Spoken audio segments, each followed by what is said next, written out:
Buenas noches, soy Omar Mariluz y esto es Todo se sabe. A ver, arrancamos un poco más temprano. La coyuntura evidentemente lo amerita. Todo lo que viene ocurriendo en el país desde el punto de vista no solo político, sino también judicial. En este momento todavía se está en la lectura, ojo, de esta audiencia donde se va a definir si se da o no prisión preventiva, aparte del denominado gabinete en la sombra. Esto ha empezado, la lectura ha empezado desde el día de ayer. El juez ha venido leyendo y postergando la audiencia porque es bastante largo, porque estamos hablando de muchísimos implicados.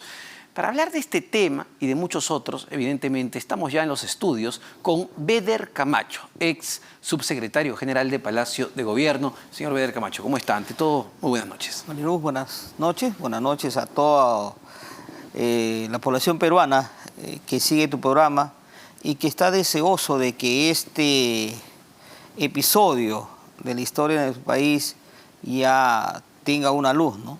A ver, yo entiendo que por un tema de restricción legal, porque usted está colaborando con la justicia, usted está colaborando con el Ministerio Público, con el equipo especial de los fiscales y de los policías, tiene una serie de restricciones para poder contarnos detalles que usted conoce, porque usted ha sido un actor privilegiado, lo que ha ocurrido en los últimos años, en el último año en Palacio de Gobierno.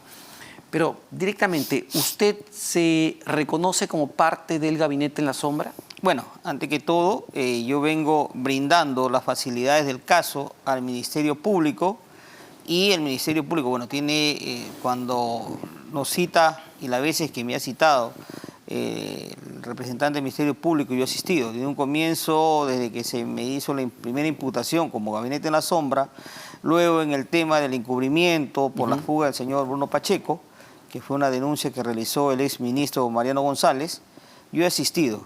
Dije, acá estoy, no pienso fugarme, voy a brindar las facilidades del caso, porque es la obligación que tenemos como imputados de limpiar esto, ¿no? Lo que ahora se ve y decir, si me siento parte de este nuevo gabinete en la sombra, digo que no. ¿Por qué no?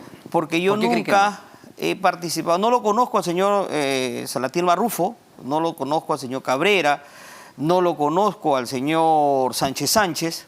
Claro, sin embargo, según la hipótesis fiscal, el gabinete en la sombra del presidente tenía dos brazos. Un brazo externo al Palacio de Gobierno, que son los miembros que usted menciona, que son los denominados chiclayanos, que tenían reuniones en esta casa de Surquillo, y otro brazo, el que estaba instalado en Palacio de Gobierno, ¿no? No, bueno, en el Palacio de Gobierno lo que habían eran personas o funcionarios públicos con nombramiento, con resoluciones y con contratos que cumplían su función, que es muy diferente al gabinete de la sombra. El gabinete de la sombra significa alguien que no pertenece, pero que cumple una función.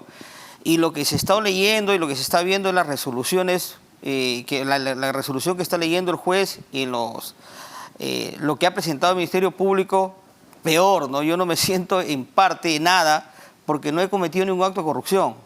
A ver, más allá, entiendo que usted ha señalado que usted no ha cometido ningún delito, sin embargo, en algún momento sintió dentro del Palacio de Gobierno que se le pedía o se le exigía realizar actividades que no corresponden a un subsecretario general de Palacio. Bueno, son cosas que se está exponiendo en el Ministerio Público. Yo siempre he dicho, yo estoy apto a brindar todas las facilidades y decir la verdad. Claro. ¿Por qué? Porque no podemos negar lo que es cierto y no hay responsabilidades de parte de uno, pero como le voy a repetir, el país necesita saber qué es lo que está sucediendo. Claro, pero sin entrar a los detalles, porque entiendo que hay un tema de restricción y usted ya está contando su verdad, como dice, ante el Ministerio Público. No solamente yo, porque... Sí, hay muchos testigos y colaboradores. No, somos imputados que cuando nos ha citado el Ministerio Público y nos dicen, esto es cierto, uno dice sí.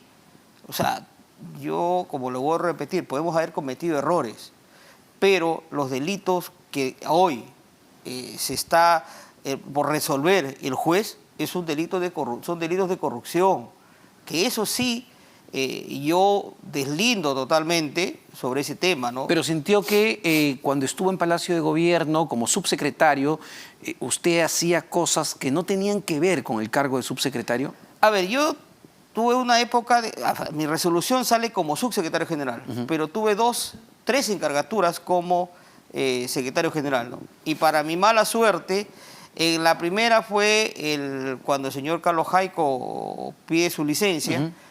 Luego viene el allanamiento al despacho del señor presidente, que querían allanar el despacho del señor presidente, pero la misma resolución del juez decía, donde el presidente cumple funciones constitucionales, no pueden allanar. Entonces, por eso es que se ve la cámara de televisión que se filtra, que yo le digo al fiscal no va a ingresar, por lo que me basaba en la resolución, y en ese momento era el titular del pliego. El presidente de la República, en lo que es funciones del despacho presidencial, él no interviene. ¿Por qué? Porque el presidente, el despacho presidencial es una institución que se crea para brindarle asesoría técnica, administrativa y operativa para que el presidente de la República cumpla sus funciones constitucionales. O sea, el titular del pliego es el secretario general. La segunda fue el allanamiento a la residencia del señor presidente, cuando también estaba encargado... En búsqueda de Jennifer Paredes. Pues en búsqueda de Jennifer Paredes, ¿no? De Jennifer Paredes, que creo que el día de hoy... salió en libertad. Ha salido en libertad. Y que eso muestra que en el Perú no hay una persecución política al gobierno. Eso muestra que la objetividad del Poder Judicial y la independencia de los poderes del Estado se da en este país. Es un país en democracia. Y lo que tenemos que luchar todos los peruanos es que sigamos viviendo en democracia. Es decir, ¿usted confía en la justicia? ¿Usted confía en el Ministerio Público y en el Poder Judicial? Yo confío en la objetividad del Ministerio Público, confío en la objetividad del Poder Judicial. Desde un momento que me citaron, nunca me coaccionaron, nunca había ofrecimientos de más, una versión de que dicen que el Ministerio Público está pagando millones. Yo en ese momento estoy viendo, estoy con licencia sin goce de haber, y estoy viendo otras alternativas laborales hasta que se levante y termine este tema, ¿no? Porque yo renuncié al despacho presidencial porque soy coimputado también con el señor presidente. Y cuando el presidente de la República lanza estas acusaciones, incluso señalando que la Fiscalía está pagando millones a los colaboradores eficaces y a testigos para perjudicar a su gobierno, y sale parte del gabinete a respaldarlo y a señalar lo mismo, digamos, ¿qué él piensa? A ver, hablan de traidores. Yo me siento traicionado. ¿Por qué? ¿Quién? ¿Por quién y por qué? Porque siempre he demostrado mi lealtad, mi transparencia en mi trabajo, pero cuando ya se ven temas de corrupción, me he sentido utilizado. Ya, ¿y cuándo vio usted un tema de corrupción en el gobierno? Cuando ya salen las declaraciones y las investigaciones se veían más fuertes. El caso, por ejemplo, de la declaración pública ante el Ministerio Público que ha realizado el señor Fermín Silva. Solo para ubicar a la gente, porque hay muchos personajes, Fermín Silva es el dueño de la clínica La Luz, y que según amigo del presidente Castillo, chotano, y que según Bruno Pacheco, que lo dijo en su momento, le habría pagado 30.000 soles al presidente para designar al señor Hugo Chávez en la gerencia general de Petroperú. Claro. Ahí usted dice, oye, lo que dijo Bruno era verdad. Claro, entonces... ¿Pero por qué no le creyó a Bruno en su momento? A ver, es que Bruno lo dice cuando ya se presenta y de manera voluntaria y se convierte en colaborador eficaz. Antes de eso, Bruno Pacheco nunca, las pocas veces que hemos conversado con Bruno Pacheco cuando él estaba en libertad, porque todavía no salía su tema de sus restricciones, nunca hablamos sobre ese tema.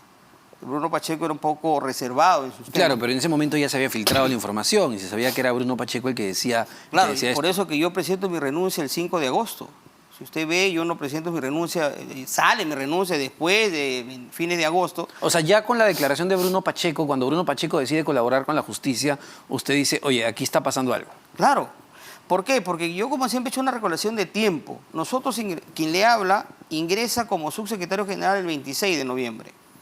El señor Carlos Jaico lo designa el 24 de noviembre como secretario general, pero de ahí para adelante no ha habido casos de denuncias de corrupción como el puente Tarata, la Casa Zarratea, los ascensos, Petroperú, ni nada. A ver, pero ya ¿cuánto? $20.000 que se encontró en el baño de Palacio de Gobierno, ¿ya no le encendió algunas alarmas en su momento? Yo le consulté el mismo día al señor Bruno Pacheco. conversamos con el señor Bruno Pacheco después de que se retira la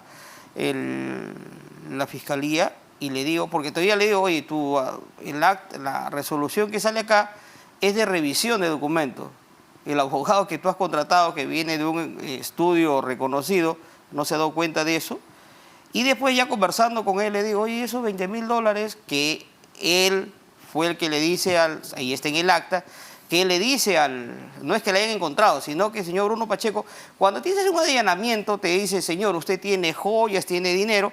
Entonces el señor Bruno Pacheco lo que hace es decir, sí tengo ¿En mi baño? Es que en el baño, según él, y lo que yo sí he visto, porque estaba en la Secretaría General, hay un armario. Pero, donde señor se guarda ropa. Olvede, usted ha sido funcionario público muchos años. Escúcheme, yo lo que quiero decir antes que... Entonces, lo que te estoy contando es lo que me comentó el señor Bruno Pacheco, no lo que yo crea. Entonces, el señor Bruno Pacheco le dice al fiscal, tengo los $20.000, que es, y lo que lo ha repetido, y lo repetía a nosotros, es de lo que me han dado para pagar mi defensa legal. Esa fue su versión del señor Bruno Pacheco. En mi caso, yo desde el 2014, si no me equivoco, pero ahí están las cartas, nosotros como funcionarios públicos hacemos unas declaraciones de bienes y rentas. Desde esa época yo he autorizado con carta firmada y de todas las veces que hago mi declaración jurada ante la Contraloría de que hagan mi levantamiento de mi secreto bancario. Porque un funcionario público tiene que declarar lo que recibe por su sueldo y lo que recibe si hace algún negocio o alguna asesoría extra. Entonces, en el caso, después de eso, como te digo, la alarma se encendió, se le consultó y el señor dijo bien claro que era cuando pasa lo de... Sin embargo, ¿usted creía que que los indicios de corrupción ya saltaban a la vista cuando Bruno Pacheco decide colaborar, cuando ya se entrega y dice voy a ser colaborador eficaz? Claro, y él ya hace entrega de algunos medios al Ministerio Público que lo están haciendo revelar y eso es que algunas cosas se han utilizado para el Gabinete de la Sombra y se han guardado otras cosas, ¿no? Sin embargo, usted en ese momento no sale necesariamente del gobierno porque es nombrado luego como asesor. Hubo una serie de cuestionamientos sobre sus designaciones en el Ministerio de la Mujer. ¿Siente que esos eran nombramientos para mantenerlo callado? Bueno, cuando yo salgo del ministerio, del despacho presidencial, yo pierdo contacto con el señor presidente. Yo la conozco a la ministra Claudia Dávila, que también es una funcionaria pública de carrera, y ella me dice, ¿por qué no vienes a trabajar? ¿Vamos a trabajar juntos? ¿No? Entonces, por la experiencia me convoca. Por eso ella misma le he dicho, yo soy la que... En ningún momento ha habido una conversación o alguien de Palacio de Gobierno le ha dicho, oye, contrátalo a Abel Camacho. Y lo que ha pasado es decir, ¿usted nunca ha sentido que el intento de colocarlo como cabeza de INAVIF y luego que no se pudo porque no cumplió el perfil, entiendo, lo colocan como asesor en el despacho, no sentía que era una manera de decir, bueno, démosle esto a Beder para que guarde silencio? A ver, en el tema de INAVIF fue que se filtró algo que había pasado y nunca pasó. Dos, yo cumplo el perfil. La ley dice bien claro, necesita 6 años de ser titulado, con experiencia, 6 años de haber sido director, subdirector. Yo cumplo porque tengo más de 10 años solamente en la administración pública y luego en la administración privada. O sea, tengo los requisitos para INAVIF. He trabajado y he colaborado con ONGs, hemos hecho labores con ONGs. O sea, ahí no había ningún impedimento. Pero ¿usted cree que, más allá de los impedimentos o no, usted cree que realmente lo colocaban en esos puestos, digamos, porque creían que era la persona más idónea o para que usted esté contento y no se le vaya a ocurrir contar la verdad? No, porque cuando la verdad siempre va a salir a la luz. No es en el momento o es luego. Cuando yo, como le vuelvo a repetir, salgo del despacho presidencial, si ustedes ven, hay una correlación del tiempo que hay muchos que salen hoy día y mañana están en otro sitio.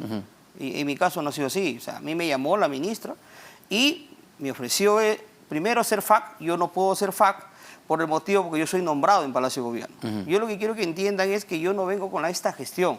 Sí, sí, claro. Yo vengo desde el 2011 elaborando en el despacho presidencial. En el 2014 me nombro por concurso público con el régimen laboral 728 en un cargo de subdirector. Y de ahí he pasado casi por todas las subdirecciones del despacho presidencial, en algunas encargaturas de las direcciones. Entiendo que usted es por un eso que a funcionario mí me público. convocan como subsecretario. ¿Por qué? Porque el subsecretario es el administrador, es el que veto, el titular de la parte administrativa del despacho presidencial. Ahora, pero justamente por eso le digo, ¿no? El hecho de usted es un funcionario público con ya años de experiencia. A ver, ¿qué pensó entonces cuando se producen los allanamientos el 11 de octubre? La primera decisión de la ministra es, entiendo, despedirlo usted, sacarlo usted de inmediato, y entiendo que también si no me equivoco, a su ex esposa.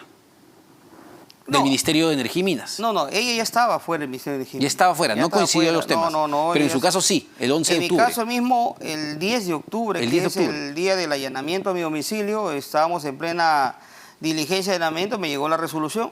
Y es entendible, ¿no? Porque la ministra viene de un proceso, de un tema también un poco de que mediáticamente la habían venido golpeando con el tema del que salió peleando, creo, en una reunión familiar con su concuñado y algo así. Claro, pero ¿no cree que ha sido una venganza de parte del presidente Castillo porque ellos creen que usted es el colaborador? A ver, si es una venganza o no es una venganza, como yo le voy a repetir, eso no lo he pensado ni lo he tomado en cuenta. ¿Por qué? Porque sobre lo que piensa el señor Pedro Castillo está hoy nuestro país.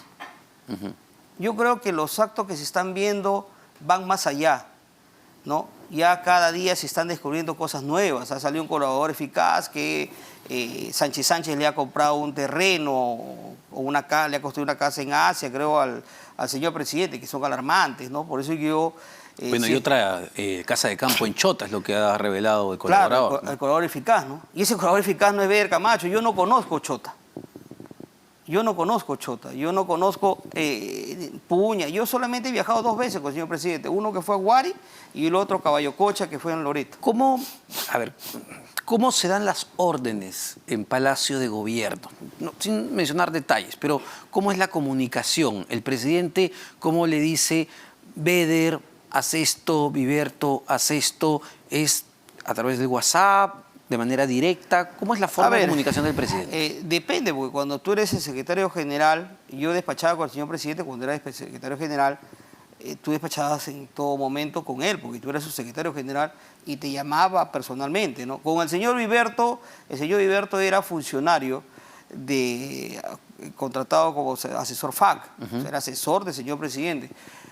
Lo que coordinen ellos yo no lo sabía, ¿no? Igual como lo hacía con el señor Vitón. O sea, a mí me llamaba por temas específicos de manera presencial, ¿no? Es decir, nunca había una comunicación de WhatsApp. Beder, necesito que hagas esta tarea o hagas este trabajo. Casi poco el presidente se comunica por WhatsApp, ¿no? Siempre te explica el tema que se quiere hacer, ¿no? Y lo que yo siempre he dicho, ¿no? Yo, por ejemplo, uno no puede crear historias por dañar honra. Yo siempre he dicho, a mí me he sentido indignado cuando han empezado a salir estas informaciones, porque el señor presidente a mí nunca me ha dicho, oye, ¿sabes qué? Vamos a hacer esto, ándate a un ministerio, ve este tema.